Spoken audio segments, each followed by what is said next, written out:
नमस्कार, मी सुवर्णा होम किचनमध्ये तुमचं परत एकदा अगदी मनापासून स्वागत. सगळ्या सबस्क्रायबरचे धन्यवाद, सगळ्या व्ह्यूअर्सचे मनापासून आभार.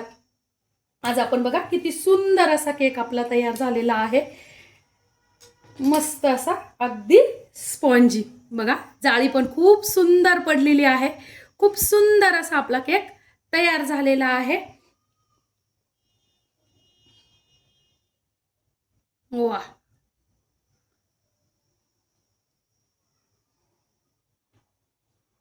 तर बघा सगळ्यात पहिल्यांदा आपल्याला काय करायचं आहे, एक कढई किंवा मग तुमच्याकडे जर मोठं पातेलं असेल तर ते प्रीवेट करायला ठेवायचं आहे. बघा या पद्धतीने मी एक स्टँड ठेवलेला आहे. कढईत मीठ वगैरे काहीही टाकलेलं नाहीये आणि कढई छान आपल्याला आपलं सगळं हे बॅटर तयार होईपर्यंत छान आपल्याला कढई प्रीवेट करून घ्यायची आहे. तर बघा त्यासाठी मी इथे घेतलेली आहे जी वाटी आपण घेणार आहोत ना, एकाच वाटीने आपल्याला अगदी सोप्या पद्धतीने मी केक सांगत आहे. खूप सोपी पद्धत आहे, सहज तुम्हाला लगेच करायला घ्यावासा वाटेल इतकी सोपी पद्धत आहे. केक तर अप्रतिम बनतो. मस्त असा केक आपण जो बनवलेला आहे तो बघा या पद्धतीने बनवायचा आहे आपल्याला. तर त्यासाठी मी इथे घेतलेले एक वाटी चांगलं तूप घेतलेलं आहे. सगळ्यात महत्त्वाचं माप जे तुम्हाला आहे ना, अगदी मी ग्रॅम मध्ये वगैरे काही सांगितलेलं नाहीये, कारण आपल्या घरगुती बायकांना थोडी सवय असते पटकन अंदाजाने घ्यायचं वगैरे. तरी सुद्धा हा केक खूप सुंदर बनतो. तेल पण वापरू शकता, पण मुलांना खायचं आहे म्हणून मग मी तूप घेतलेलं आहे, ते पण गाईचं घेतलेलं आहे. त्यानंतर सेम तेवढीच वाटी आहे, त्याच वाटीनी तर मी काय केलेलं आहे, साखर घेतलेली आहे. तुम्ही तेवढीच वाटी म्हणजे सपाट वाटी घेऊ शकता. थोडंसं आमच्याकडे गोड लागतं म्हणून मी 2 ते 3 चमचे साखर वरती घेतलेली आहे. आता हे आपल्याला काय करायचं आहे, मिक्सरला फेटून घ्यायचं आहे थोडंसं, छान अशी पेस्ट होईपर्यंत. आता बघा छान असं सॉफ्ट एकदम झालेलं आहे. काय करायचं आहे, त्यात एकच वाटी आपण घेतलेली आहे, सेम वाटी आहे ती. त्या वाटीने आपल्याला एक वाटी मिल्क पावडर घ्यायची आहे. तुम्ही मिल्क पावडर कुठल्याही कंपनीची घेऊ शकता. एक वाटी मिल्क पावडर घेतल्यानंतर बघा त्याच सेम वाटीने आपल्याला 2 वाट्या टाकून घ्यायचा आहे मैदा. तर तुम्ही इथे मैदा जर नसेल वापरायचा तर तुम्ही बारीक रवा घेऊ शकता. जर तुमच्याकडे जाड रवा असेल तर तुम्ही तो मिक्सर मध्ये पण फिरून काढू शकता. आपण बघा सुरुवातीला 1 वाटी घेतलं तूप, त्यानंतर 1 वाटी आणि थोडीशी वरती घेतली साखर, त्यानंतर आपण घेतलं आहे 1 वाटी मिल्क पावडर, 2 वाट्या मैदा आणि आता आपल्याला सेम वाटीने 2 वाट्या लागणार आहे दूध. पण सुरुवातीला आपण काय करायचं आहे, दूध नॉर्मल टेम्परेचरचं आहे, फ्रीज मधलं नाही घ्यायचं किंवा गरमही दूध घ्यायचं नाहीये, बाहेर ठेवलेलं नॉर्मल टेम्परेचरचं दूध घ्यायचंय. तर बघा 1.5 वाटी मी दूध घालून घेतलेलं आहे. आता आपल्याला याचं सॉफ्ट असं बॅटर मिक्सरला छान फिरवून घ्यायचंय. आपलं बॅटर तयार झालेलं आहे आणि आपली कढई पण प्रीवेट झालेली आहे. इथे मी केकचं भांडं घेतलेलं आहे बघा या पद्धतीने, आणि त्याच्यात तुम्ही बटर पेपर टाकू शकता. जर तुमच्याकडे बटर पेपर नसेल, हा मी रॅप पेपर घेतलेला आहे, हाही चालतो. नाहीतर मग तुम्ही काय करायचं आहे, थोडंसं तेल किंवा तूप लावून घ्यायचं आहे आणि थोडासा मैदा भुरभुरून घ्यायचा आहे, तरी सुद्धा चालेल. तुमच्याकडे बटर पेपर किंवा रॅप पेपर असलाच पाहिजे असं काही नाही. बघा छान असं सगळीकडे मी तूप लावून घेतलेलं आहे.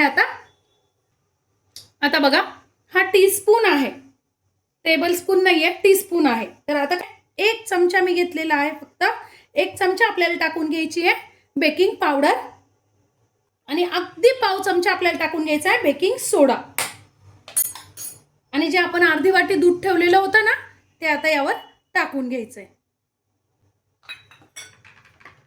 आणि परत एकदा मिक्सरला फिरवून घ्यायचंय. आपलं बॅटर छान असं तयार झालेलं आहे. असंच बॅटर आपल्याला हवं आहे. मी जे प्रमाण तुम्हाला सांगितलेलं आहे ना, अगदी परफेक्ट प्रमाण सांगितलेलं आहे. 2 चमचे चेरी घेतलेली आहे, तुम्ही इथे ड्रायफ्रुट्स पण वापरू शकतात. आणि चेरीत अर्धा चमचा मैदा टाकून घेतलेला आहे, म्हणजे चेरी खाली पसत नाही. आणि फक्त एकदा थोडासा असा मी हलवून देणार आहे, म्हणजे थोडीशी चेरी खाली पण जाईल, केक मध्ये सगळीकडे मिक्स होईल चेरी.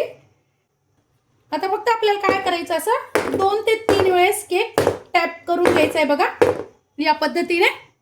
आता आपली कढई प्रीवेट झालेली आहे, अगदी मस्त गरम झालेली आहे कढई. केक ठेवून द्यायचा आहे बघा. आणि 35 ते 40 मिनिटं आपल्याला केक बेक करायला लागणार आहे. मधनं उघडून बघायचं नाहीये. कमीत कमी 30 मिनिटं झाल्याशिवाय केक उघडून बघायचा नाहीये, नाहीतर मग केकमध्ये तुमच्या एअर जाऊ शकते आणि केक तुमचा खाली बसू शकतो. मीडियम गॅसवर छान केक बेक करून घ्यायचा आहे. आता बघा बरोबर 35 ते 40 मिनिटं झालेले आहे. वा, बघा आपला केक काय सुंदर असा बेक झालेला आहे.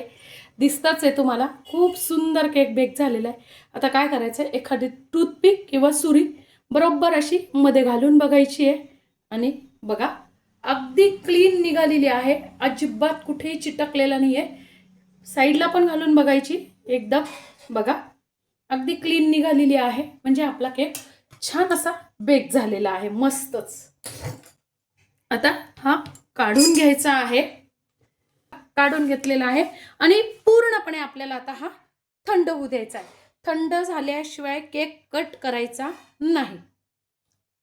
जर तुम्ही गरम असताना जर केक कट केला ना तर तुमचा केक तुटू शकतो. त्यामुळे पूर्णपणे व्यवस्थित केक थंड होऊ द्यायचा आहे. आणि सॉरी, मी मग ना इसेन्स टाकलं पण व्हिडिओ दाखवायची विसरून गेले. तर तुम्ही एक 5 थेंब इसेन्स टाकून घ्यायचं आहे. आपण ज्यावेळेस ते फेटतो ना बॅटर, त्यावेळेस बेकिंग पावडर आणि ते टाकतो ना त्यावेळेस इसेन्स पण टाकून घ्यायचं आहे. ती व्हिडिओ माझ्याकडनं स्किप झाली. तुम्ही नक्की टाका. तुमच्याकडे इसेन्स नसेल तर तुम्ही वेलची पावडर टाकली तरी चालेल. आजची माझी ही रेसिपी तुम्हाला कशी वाटली कमेंट्समध्ये नक्की सांगा. चॅनलवर नवीन असाल तर चॅनलला लाईक, सबस्क्राईब आणि शेअर करा. आणि असा हा केक मुलांसाठी नक्की बनवून बघा.